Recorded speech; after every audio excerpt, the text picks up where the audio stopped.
Listen, our patriots and our friends and our neighbors, they're being tortured in these prisons and jails.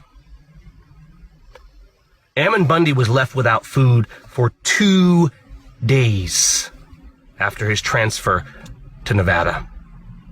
He was chained to a bench, and he was left without food for 2 days to where his stomach was cramping and he was ill.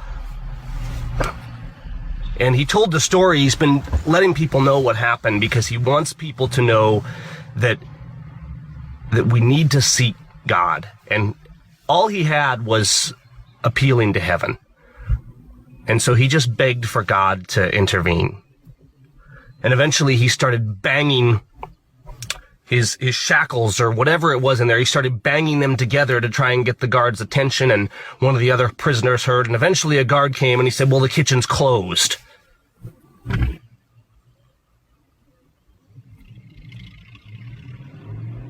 And after a while, a guard came back and he said, well, come with me. And he actually took Ammon to his brother Mel's cell. And this was a huge answer to prayer. Now, Mel shared some of his food with Ammon, and they cried and they got to see each other again. And you got to understand that they're not letting these people see their brothers. They're keeping everybody separated, all these patriots separated. And so they lock them in shackles. They tear them away from their families. They abuse them. And the thing is that we need to understand this is not new. Sometimes we're just hearing about these things, but they're doing this to people all over our nation, and we're calling it justice. We're calling it righteous. We're calling ourselves Christian and godly and freedom-loving as we let our neighbors be abused, and we tolerate these terrorist judges, these complicit officers and sheriffs that feed people into the jaws of this injustice system.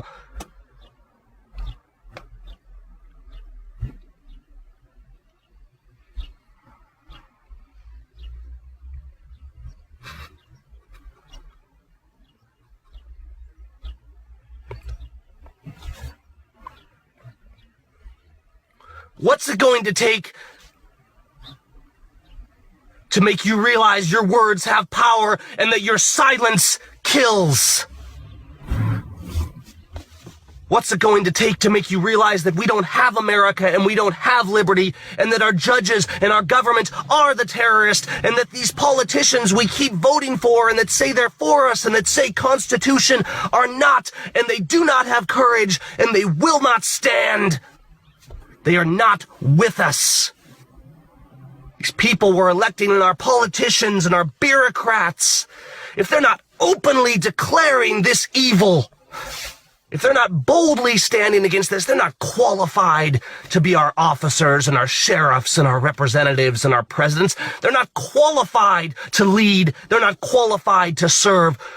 We've compromised everything because we refuse to repent, and we refuse to see God, and we refuse to love our neighbor as ourselves. And so the patriots and Ammon Bundy, Jeff Winehouse, Schaefer Cox, innocents all over this nation are locked in iron cages. Their due process is abused.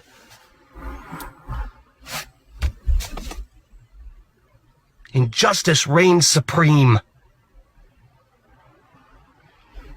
And you're not even willing to turn the world upside down. I want to turn the world upside down. I want you to be shouting from the rooftops, ringing the phones off the hooks, disrupting their system, appealing to heaven. Our prayer, the prayer of a righteous man has power, but we have to do more. Acting in faith requires action. Our faith without works is dead.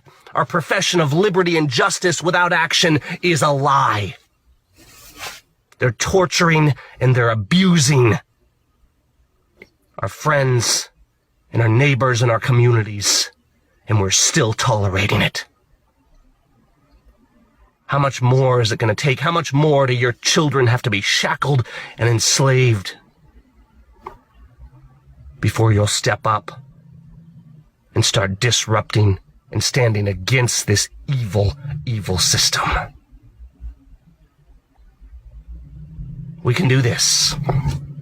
We can stand, but it falls to us. We don't get to sit on the sidelines while politicians fix it for us. God help us. We can stand up.